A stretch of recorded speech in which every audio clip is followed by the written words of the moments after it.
The police officer placed a small black bag in my hands.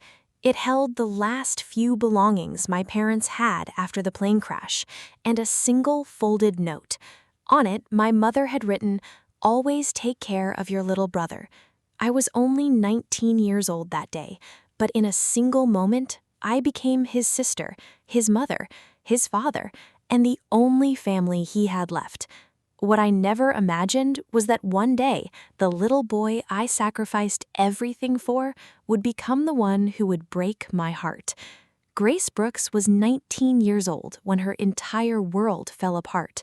She lived with her family in Denver, Colorado, where life had never been luxurious, but it had always been filled with love. Her parents worked hard, believed in honesty, and dreamed of giving their two children a better future. Everything changed on a rainy October evening. Grace's parents were flying home from a business trip when their passenger plane crashed during severe weather. No one survived. The phone call shattered Grace's life forever. While she struggled to understand what had happened, her 9-year-old brother Caleb Brooks sat quietly on the living room couch, holding his favorite toy truck.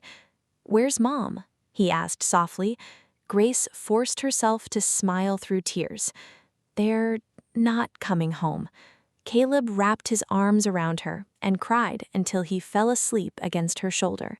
That night, Grace made herself a promise. No matter what happened, her little brother would never feel alone. She gave up her dream of attending college. Instead, she accepted 2 jobs. Every morning, she worked at a neighborhood coffee shop. Every evening, she stocked shelves at a grocery store. Late at night, after Caleb was asleep, she studied free online courses, hoping that someday life might give her another chance. Most days, she worked 16 hours, but the moment she walked through the front door, exhaustion disappeared behind a warm smile. "So, did my favorite student finish his homework today?" she'd ask. Caleb would grin and run into her arms. "I got an A on my math test." Grace would cheer louder than anyone else.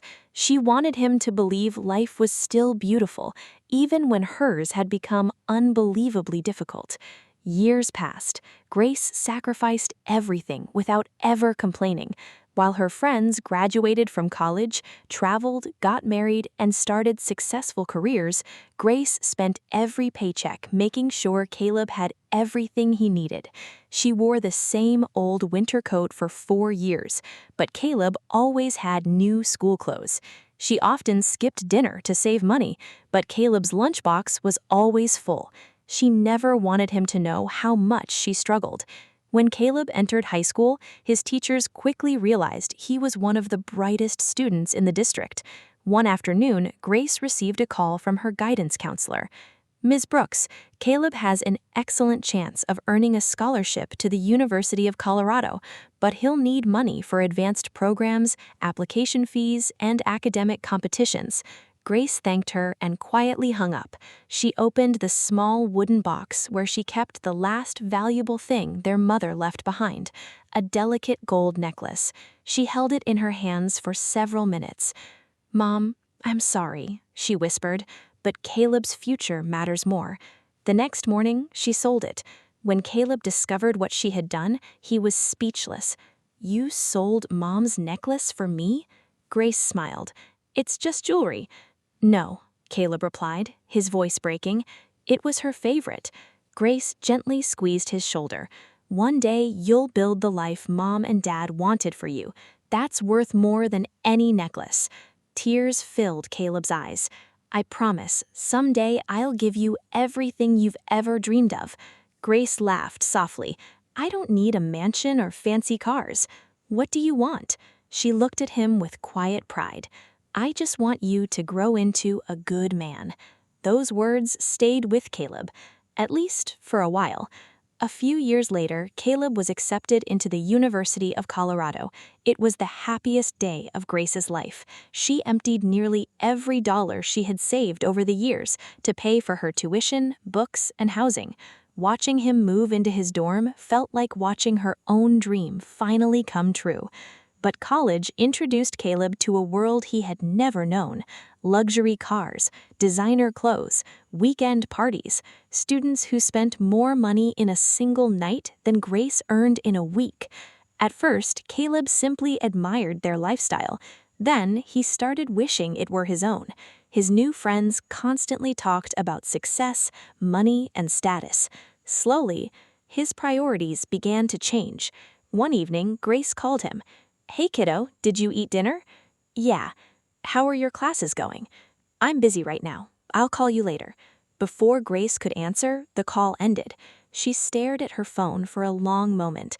Something about his voice felt different. She told herself it was just college. New friends, a new life. Everything would be fine. She had no idea that among those new friends was someone who would soon plant a dangerous idea in Caleb, an idea that wasn't just about becoming rich. It was about believing that the only thing standing between him and the life he wanted was the sister who had sacrificed everything to give him one. College changed Caleb Brooks faster than Grace ever imagined. Within months, he was spending nearly all of his time with a group of wealthy students who came from powerful families. They drove luxury SUVs, wore designer brands, and treated money like it meant nothing. The person who influenced Caleb the most was Brandon Cole. Brandon was charming, confident, and always seemed to know exactly what to say. "You've got talent," Brandon told him one afternoon, "but talent isn't enough. If you want to get ahead in this world, you have to stop thinking emotionally." At first, Caleb ignored him, but over time, Brandon's words began to make sense. Instead of feeling grateful for everything Grace had sacrificed, Caleb started feeling embarrassed by the life they came from: their tiny house, their old neighborhood, his sister working 2 jobs. He convinced himself he deserved more. One evening, Grace called. "Hey Caleb, I transferred some extra money into your account. Make sure you buy all the books you need." "Thanks," he replied quickly. But the money never went toward textbooks.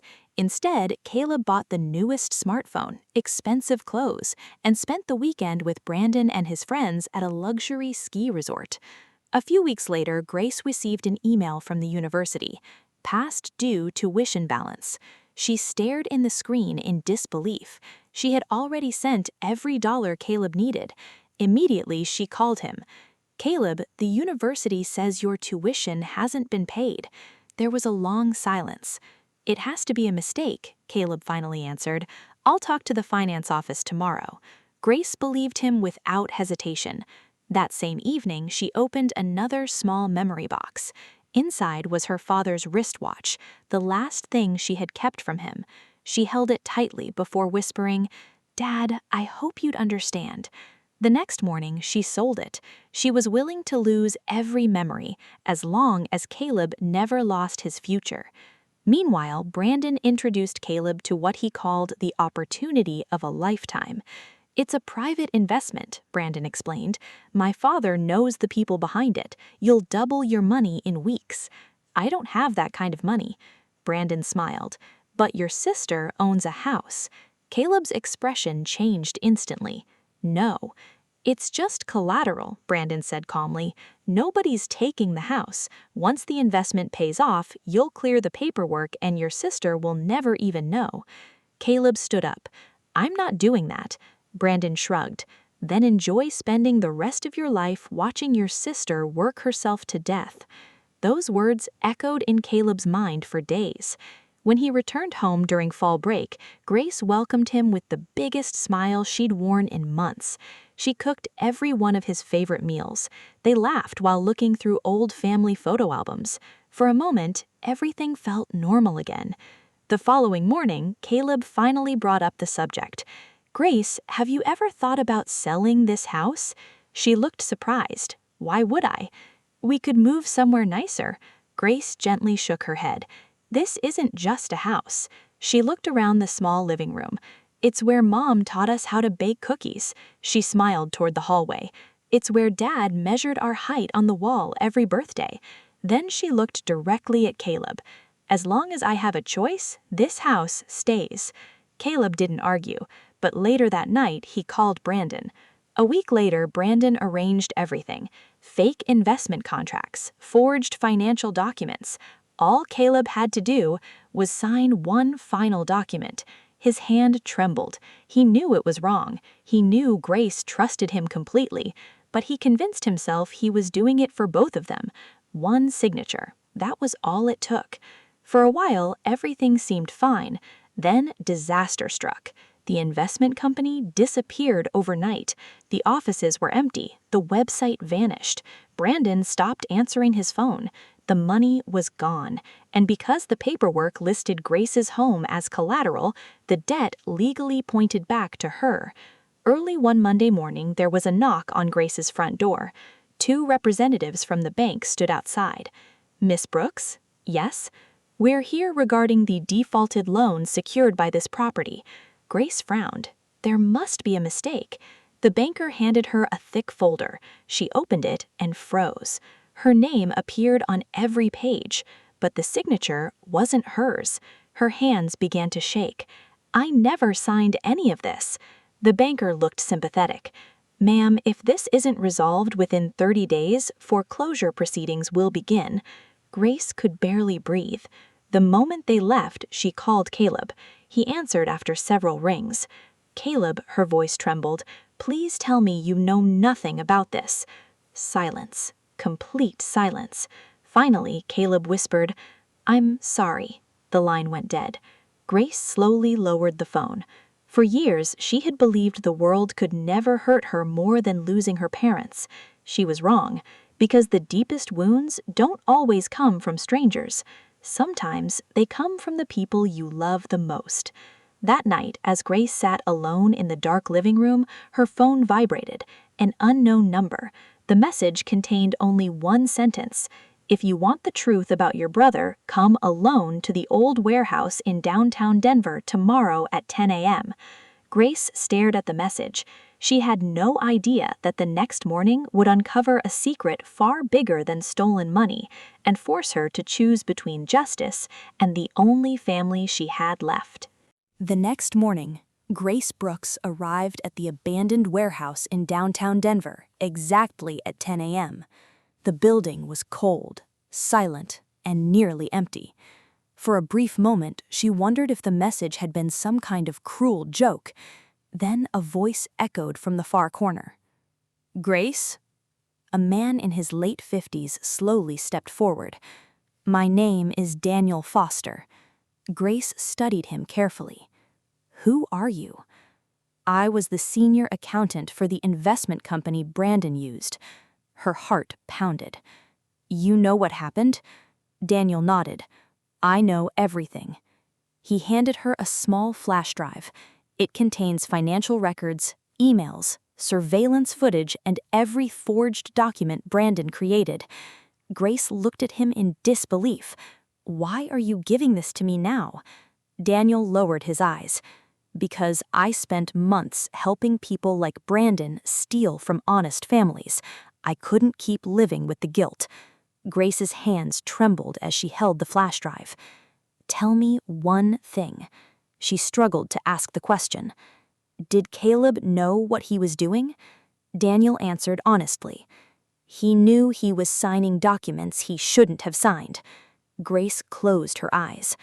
"But he truly believed Brandon's investment would succeed.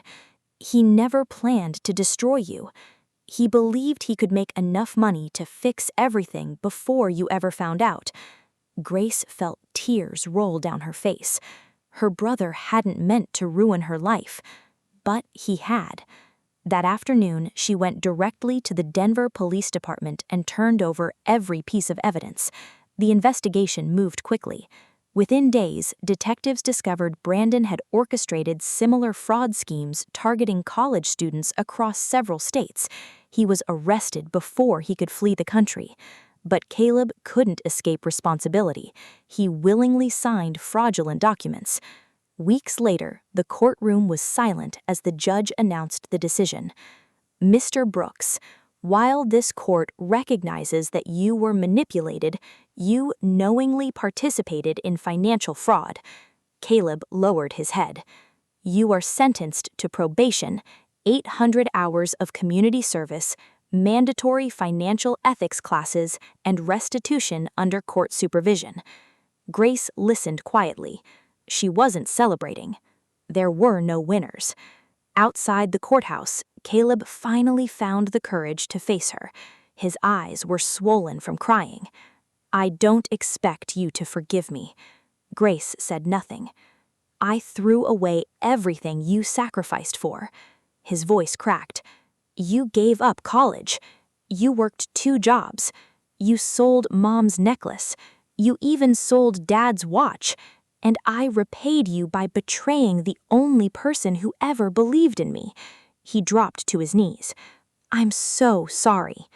Grace looked at the young man in front of her. She no longer saw the confident college student chasing wealth. She saw the frightened little boy who used to wait by the front door every evening just to hug her big sister. But love didn't erase consequences. For months, Caleb completed every hour of his sentence. He served meals at homeless shelters, helped senior citizens repair their homes, spoke to high school students about financial scams and the dangers of chasing easy money. Every single day, he tried to become someone worthy of the second chance he hoped for. Grace watched from a distance. She never interfered. She needed to know whether his change was real. Nearly a year later, she visited the community center where Caleb volunteered every Saturday. He looked surprised to see her. "I understand if you're still angry." Grace smiled softly. "I'm not here because the past disappeared." She paused. "I'm here because I finally believe you've learned from it." Caleb's eyes filled with tears. "I'll spend the rest of my life earning back your trust." Grace stepped closer. "When Mom and Dad died," she whispered, "I promised I'd never abandon you." She reached out and placed her hand on his shoulder. "I kept that promise." Caleb could no longer hold back his tears. "I'm sorry, Grace." "I know." She pulled him into a hug. "I forgive you." He cried harder. "But never forget something." She looked directly into his eyes. "Forgiveness is given because of love. Trust is earned through your actions." Caleb nodded. "I'll earn it." 1 year later, Caleb graduated from college with honors. Instead of accepting a high-paying corporate job, he joined a nonprofit organization that educated young adults about financial fraud and identity theft. Every presentation ended with the same sentence: "The biggest mistake of my life wasn't losing money, it was betraying the person who loved me most." Grace finally returned to school and completed the college degree she had sacrificed years earlier. She later opened a small financial counseling business dedicated to helping struggling families avoid debt and fraud. One quiet autumn afternoon, the 2 siblings stood together at their parents' graves. Caleb gently placed fresh flowers beside the headstone. "I'm sorry," he whispered. "I almost became someone you wouldn't recognize." Grace smiled through tears. "No." She looked at her little brother. "You lost your way. But you found your way back." As they walked away together, the setting sun cast 2 long shadows across the cemetery path. Grace realized something she had never fully understood before. Justice can hold someone accountable. Time can heal broken hearts. But only love has the power to rebuild a family after it has been shattered.